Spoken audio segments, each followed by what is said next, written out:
오늘 학교 말씀은 민수기 32장 6절부터 9절의 말씀입니다. 우리 합독하도록 하겠습니다. 모세가 갓 자손과 루벤 자손에게 이르되 너희 형제들은 싸우러 가거늘 너희는 여기 앉아 있고자 하느냐. 너희가 어찌하여 이스라엘 자손에게 낙심하게 하여서 여호와께서 그들에게 주신 땅으로 건너갈 수 없게 하려 하느냐. 너희 조상들도 내가 가데스 바네아에서 그 땅을 보라고 보냈을 때에 그리하였나니 그들이 에스골 골짜기에 올라가서 그 땅을 보고 이스라엘 자손을 낙심하게 하여서 여호와께서 그들에게 주신 땅으로 갈 수 없게 하였느니라. 아멘. 민수기 32장의 내용을 보면은 이제 가장 중심이 되는 것이 이제 르우벤 자손과 갓 자손의 요구죠. 물론 그 요구가요, 굉장히 합리적입니다. 그 이유가 뭔가요? 왜냐하면 그들이 요구하는 땅이 이미 차지한 땅이거든요. 정복을 했으면 사실은 그곳에 성을 쌓고 다른 민족들이 다시 그곳을 넘보지 못하도록 하는 것이 사실은 어찌 보면은 군사적으로 봤을 때 상식적인 일이죠.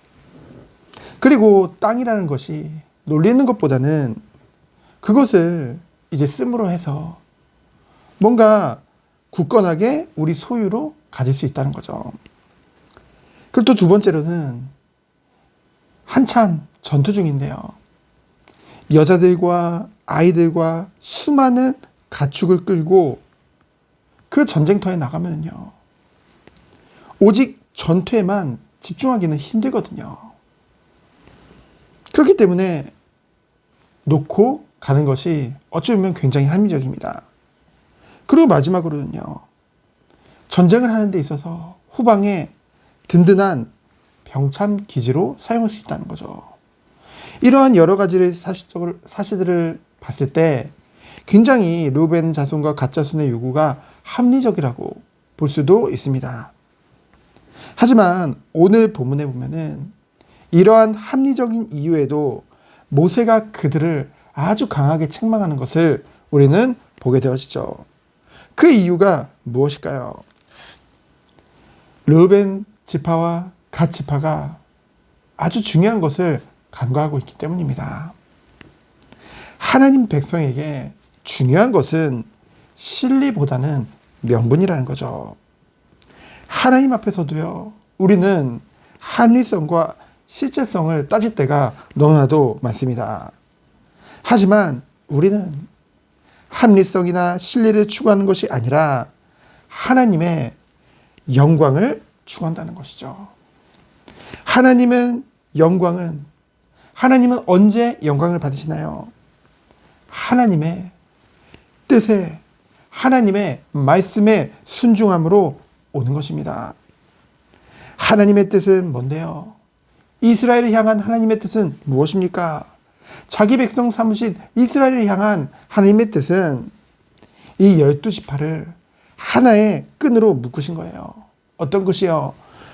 그들을 개개인의 한 지파가 아니라 언약, 운명, 공동체로 묶으셨다는 것이죠. 하나님이 왕이 되셔서 그들을 통해 요단을 건너 약속의 땅 가나안을 정복하는 것, 그것에 순종하고 전심을 다해 나아가길 원하셨다는 것이죠.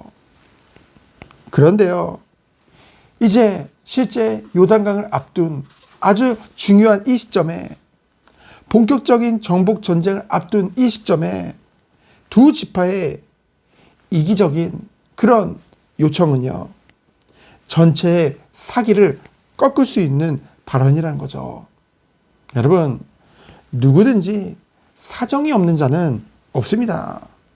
다른 지파에도 가축이 있을 거고요, 어린아이들도 있고요, 여자들도 있었을 것입니다. 하지만 그 모든 것을 감내하고 감수하고도 하나님의 명령이기 때문에, 하나님의 말씀이기 때문에 순종하며 나아가려고 하는데요, 그들의 제안은 합리성을 떠나 공동체 전체를 생각하지 못하고요, 오직 자신의 사적인 일에만 몰두한 결과라는 것이죠. 우리는요, 하나님께서 우리에게 예수 그리스도를 통해 보여주신 십자가의 복음을 기억해야 될 줄 믿습니다. 합리성을 따진다면요, 신뢰를 추구한다면요, 그냥 하나님의 능력으로 굳이 성육신에서 공생의 삶을 살고요, 제자들 부르고요, 예수님이 그런 희생과 그런 고통, 고난 당하시고 십자가를 지실 필요도 없다는 거죠. 그냥 죄인들은 다 벌하고 다 죽이고 그냥 의인만 살려서 그냥 천국으로 하나님의 나라에 살게 하면 그만이라는 거죠. 하지만 예수님께서는, 성부 하나님께서는 그렇게 구원을 계획하시도 그렇게 우리에게 이루지도 않으셨다는 것입니다. 예수 그리스도를 통해서 희생과 헌신과 섬김의 그 순종을 몸소 보여주셨다는 것이죠. 그리고 또한 그 예수 그리스도를 머리로 그 남겨진 제자를 통해 주의 몸된 교회를 세우고 그들을 한 지체로, 교회 공동체로, 이스라엘과 같은 언약 운명 공동체로 묶으셨다는 것입니다. 그렇기 때문에 각 몸의 일부분이 그 몸을 떠나서 분리되어서는 살 수 없듯이 결코 교회라는 공동체를 떠나서는 하나님의 언약 안에서 그 바른 길을 갈 수가 없다는 것이죠. 떠나서는요, 정말로 하나님의 은혜와 그 사랑을 깨닫게 되어지면은 우리는 어떠한 응답을 누릴 수 있겠습니까? 나라는 생각, 자신이라는 생각, 오직 나, 오직 자신, 그것을 벗어나 우리 하나님께서 허락하신 그 공동체와 그리고 하나님의 말씀과 언약만을 순종하며 나갈 수밖에 없다는 것이죠. 이를 위해서 때로는 자기가 희생할 수도 있어요. 때로는 내 것을 내려놓을 수도 있습니다. 그런데 그 모든 것을 감내하고 감수할 수 있게 되어진다는 것이죠. 그 이유가 무엇입니까?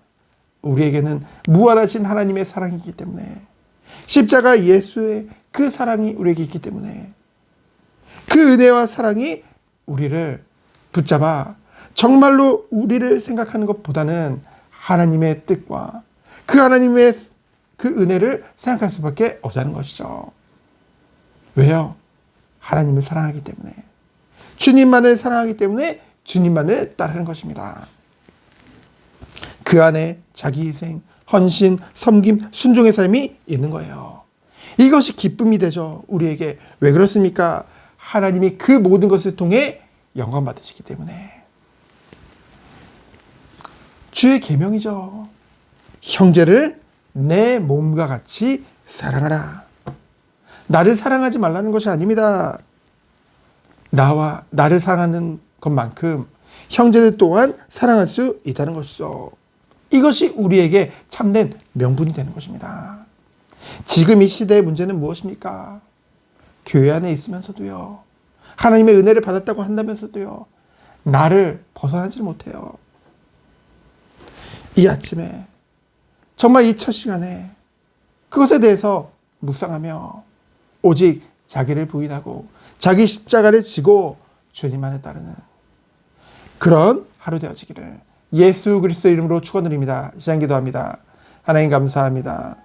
갈수록 개인주의로 빠지는 이 시대에 언약 공동체를 생각하며 오직 주님만을 생각하며 오늘 하루도 앞으로 전진하는 하루 되도록 주께서 축복하여 주옵소서.